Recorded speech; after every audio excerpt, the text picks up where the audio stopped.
কবিতা তো কৈশোরের স্মৃতি, সে তো ভেসে ওঠা ম্লান আমার মায়ের মুখ, নিমডালে বসে থাকা হলুদ পাখিটি, পাতার আগুন ঘিরে রাত জাগা ভাই বোন, আবার ফিরে আসা সাইকেলের ঘণ্টার ধ্বনি, রাবেয়া রাবেয়া, আমার মায়ের নামে ভুলে যাওয়া দক্ষিণের ভেজানো কপাট।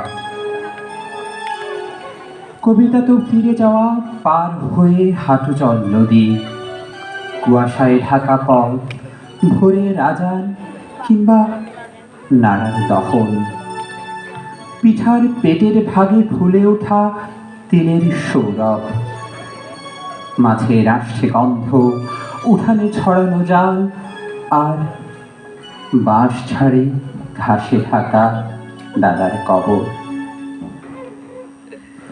কবিতা তো 46-এ বেড়ে ওঠা অসুখী কিশোর, স্কুল পালানো সভা, স্বাধীনতা মিছিল নিশান, চতুর্দিকে হতভাগ দাঁড়ার আগুনে নিঃস্ব হয়ে ফিরে আসা অব্রজের কাতর বর্ণনা।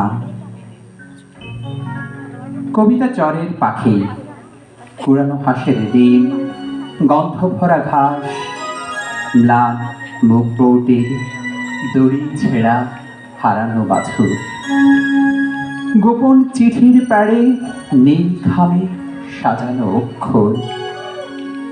কবিতা তো মক্তবের মেয়ে, চুল খোলা আর সাতটার। পড়ছিলাম কবি আল মাহমুদের কবিতা এমন শিরোনামের কবিতাটি। ধন্যবাদ সবাইকে।